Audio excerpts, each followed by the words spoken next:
بات حدیث کے ساتھ اس کو مضبوطی کے ساتھ تھامو اور اپنے داؤں سے مضبوطی کے ساتھ تھام لو کہ تو چھوٹ نہ پائے.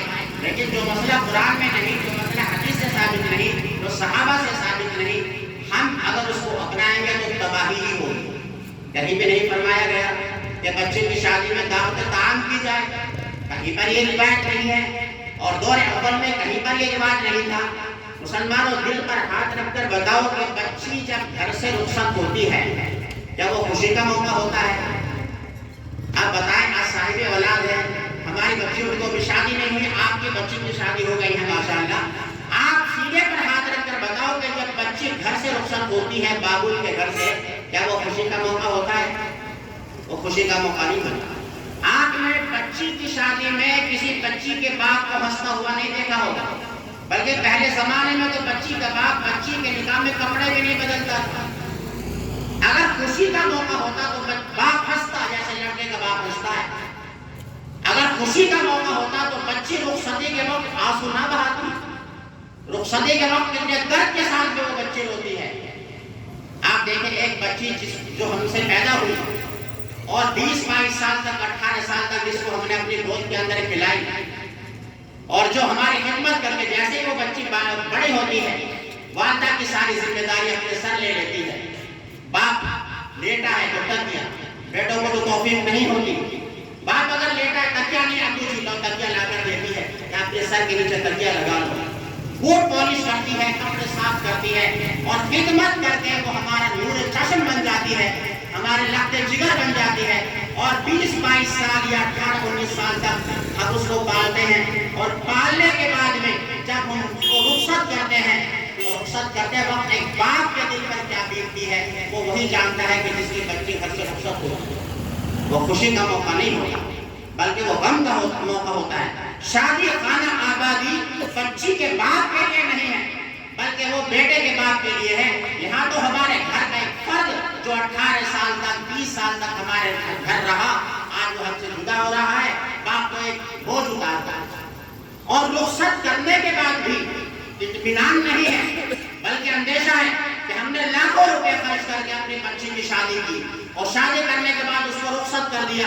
اب ابھی بھی باپ مطمئن نہیں ہے بلکہ اندیشہ ہے کہ سسرال جانے کے بعد میں نہ جانے ہمارے بچے کے ساتھ کیا معاملہ کیا جائے.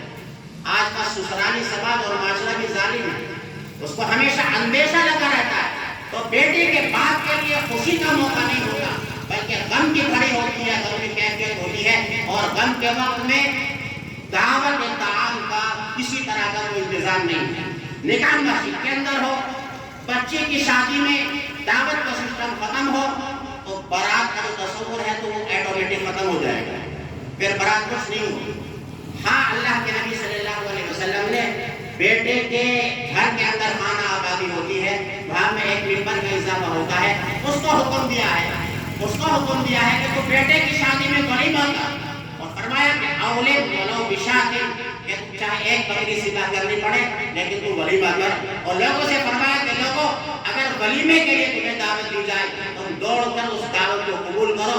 اور یہاں تک نبی نے فرمایا کہ سب سے بدترین ولیمہ وہ ہے کہ جس کے اندر غریبوں کو نہ پوچھا جائے، صرف مالداروں کو پوچھا جائے.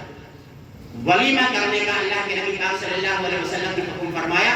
باقی بچی کی شادی میں دعوت طعام کا کسی طرح کا کوئی نظم نہیں ہے. ہم جو اس کا انتظار کرتے ہیں جس کی وجہ سے باراتوں کا تصور ہے.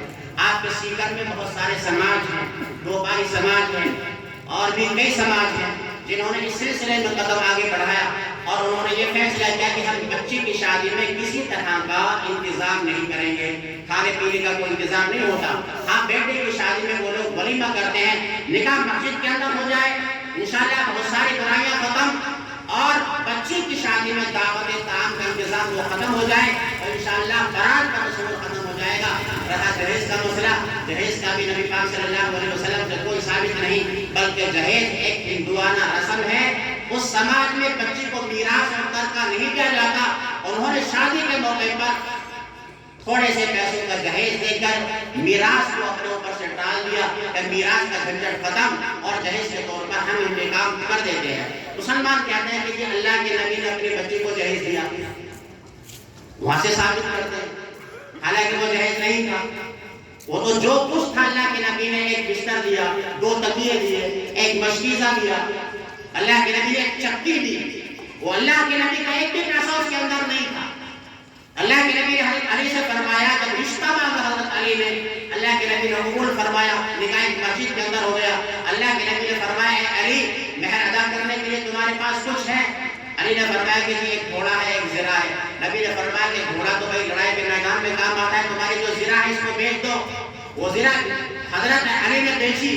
حضرت عثمان نے اس کو خریدی 480 درہم میں اور اللہ کے نبی کی خدمت کو پیش کر دیے. اللہ کے نبی نے کچھ پیسے اندر گھر میں بھجوا دیے اور کچھ پیسے کا ایک بستر خریدا، کھجور کی چھال جس کے اندر پڑی ہوئی تھی، 2 تکیے خریدے، ایک چکی خریدی، آٹا پیسنے کی ضرورت پڑے گی، ایک مشکیزہ خریدا. یہ کوئی سامان تھا جس کے اندر ایک بھی پیسہ اللہ کے نبی صلی اللہ علیہ وسلم کا نہیں تھا، بلکہ تمام پیسہ حضرت علی نے جو زرہ بیچی تھی اس کا تھا، جس کو ہم لوگ کہتے ہیں یہ جہیز ہے. اگر جہیز ہوتا تو اللہ کے نبی کی دوسری بچی کی شادی بھی مدینے میں حضرت عثمان رضی اللہ تعالیٰ عنہ سے ہوئی تھی، وہاں پر اللہ کے نبی جہیز دیتے. لیکن کوئی ایسا معاملہ نہیں. مسلمانوں، جہیز کے اس ناسور کی وجہ سے، اس کینسر کی وجہ سے آج ہماری بچیاں کس حد تک جا رہی ہیں. بچیوں کی عمر لمبی ہو گئی. ایک بات جو بچے کی پیدائش پر جس کو خوش ہونا چاہیے تھا، جہیز کا تصور بچے کی پیدائش ہوتی ہے، جہیز کا تصور اس کی نگاہوں کے سامنے آ جاتا ہے تو اس کے اوپر مایوسی کی کیفیت طاری ہو جاتی ہے. جو بچی بڑی ہوتی ہے اس کے اوپر غم کا پہاڑ اس کے اوپر سوار ہو جاتا ہے کہ بچے کی شادی کس طرح سے کروں گا، جہیز کا کس طرح سے دوں گا. آپ لوگ مالدار ہیں، اللہ نے آپ کو نوازا ہے، لیکن سارے لوگ مالدار نہیں ہیں. خدا کی قسم، جو ملک کی اس وقت صورتحال ہے کہ جس طرح سے غیر محرم میں شادی کرنا ایک فیشن بن گیا ہے، اس کی بڑی وجہ یہ ہے کہ جہیز کا مسئلہ ہمارے سامنے آ جاتا ہے. بچوں کی عمر زیادہ ہو جاتی ہے، اس عمر میں شادی ہونی چاہیے، اس عمر سے جب عمر تجاوز کر جاتی ہے تو ہماری بچیاں غلط قدم اٹھا لیتی ہیں. ان تمام چیزوں پر ہمیں کنٹرول کرنا چاہیے. ہم مالدار ہیں،